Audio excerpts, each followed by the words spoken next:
Remarquez, c'est plutôt parce que nous sommes au courant de la façon que ça se fabrique, quoi. Oui. C'est ça qui vous gêne? Ben oui, plutôt, oui. Que ça vienne du pétrole? Oui. Un petit port en Méditerranée, tout près des raffineries. C'est au pays de la bouillabaisse qu'on a inventé le beefsteak de pétrole. Monsieur, vous en avez mangé du beefsteak de protéines? Bon, c'est pas du beefsteak, hein, c'est des galettes. C'est bon?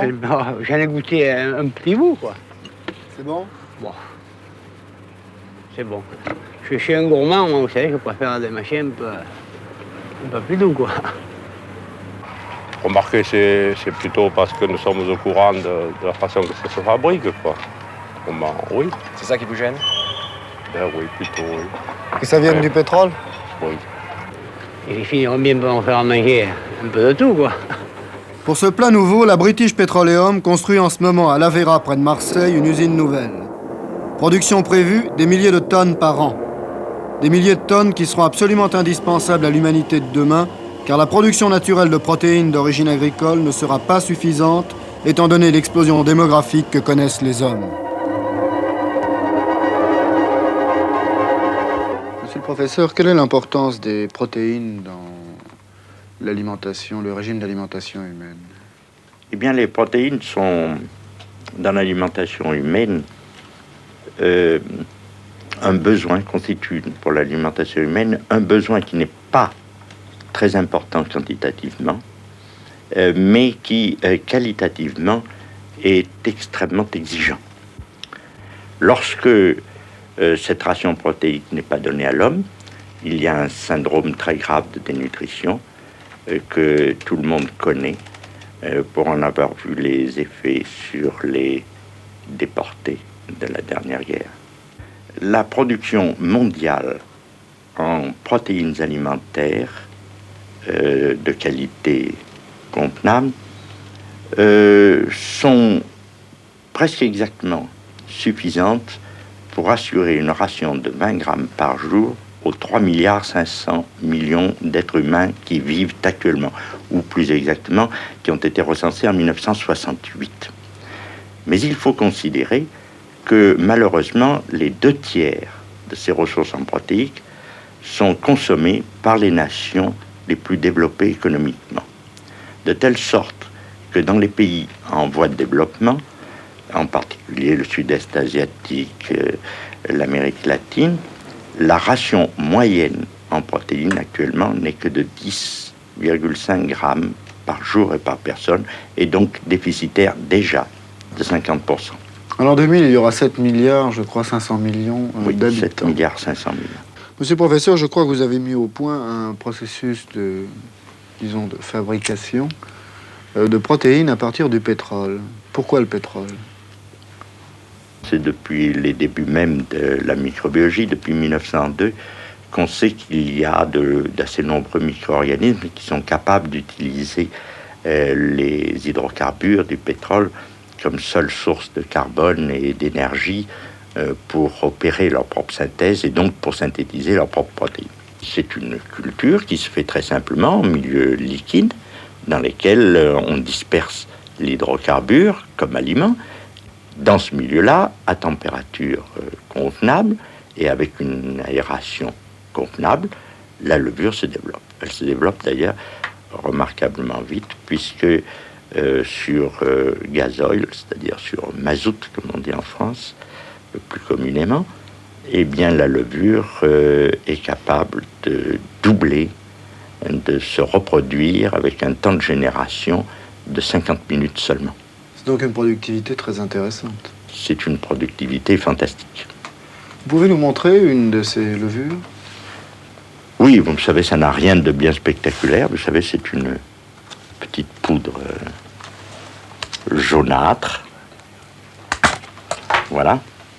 Donnez votre main. Voilà, vous pouvez goûter. C'est absolument inoffensif. Ça a quel goût? Goût de... Personnellement, je trouve que ça n'a pas de goût du tout. Oui. Peut-être peut-on trouver un petit goût de champignon de Paris qui, au fond, n'est pas tellement désagréable. Mais comme vous le constatez, on peut très bien débarrasser la levure de tous les hydrocarbures résiduels. C'est absolument privé d'hydrocarbures. Alors cette poudre, professeur qui est là, cette poudre va nourrir qui? Eh bien, probablement d'abord les animaux. C'est-à-dire que l'usage qui va en être fait, c'est ce que l'on appelle en anglais un fodder yeast, une levure fourrage, pour l'alimentation essentiellement du porc et de la volaille. Ces protéines de pétrole, l'homme pourra les manger sans danger? Certainement. C'est tout au moins ma conviction intime. Je ne vois aucun empêchement majeur à l'utilisation directe de ces levures pour l'alimentation directe de l'homme. Cependant, il convient de souligner qu'on ne saurait être trop prudent en cette matière et qu'il va falloir multiplier les tests avant de pouvoir proposer cette nouvelle source de protéines aux hommes. Comment va-t-on mettre sur le marché ces levures? Qui va contrôler justement Je ne suis pas nutritionniste, je ne suis pas économiste et je ne suis pas prophète.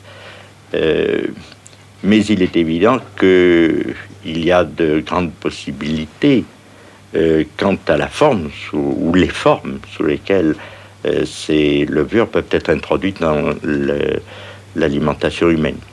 On peut d'abord mélanger cette poudre que vous avez goûtée tout à l'heure, la mélanger à de la farine de blé pour donner des galettes ou des pains complets, riches en protéines assimilables. Et puis il y a beaucoup d'autres possibilités. En voici une par exemple, c'est que, voyez, on peut reconstituer de la viande artificielle avec ces protéines. Évidemment, c'est la découverte de nouvelles possibilités alimentaires dans la mesure où elle écarte la menace d'une famine généralisée en l'an 2000 à quelque chose de rassurant. Mais il ne faudrait pas que l'humanité s'endorme et se laisse par trop sécuriser. Car ces nouvelles ressources, si elles peuvent un peu reculer l'échéance que je vous soulignais tout à l'heure, ne peuvent que la reculer, mais pas faire disparaître le problème.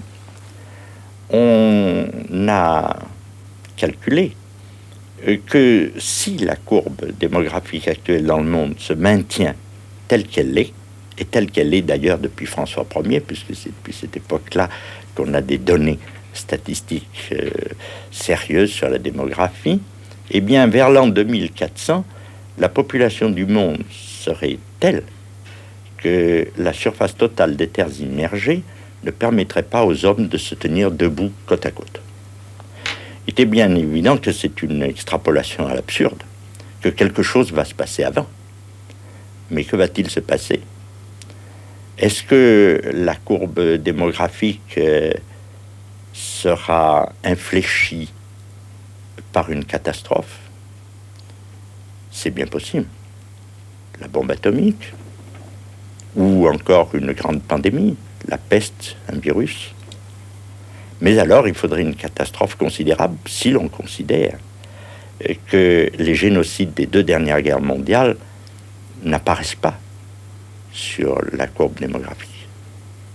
Il faudrait donc, s'il s'agissait d'une catastrophe, qu'il s'agisse d'une catastrophe sans commune mesure avec tout ce que l'humanité a déjà subi. Il y a une alternative. L'alternative, c'est que, enfin, les hommes rationalisent leur rapport et leur structure, aussi bien sur le plan international qu'à l'intérieur de chacun des pays. Mais je vous avouerai que dans le climat politique actuel, on peut être inquiet à cet égard.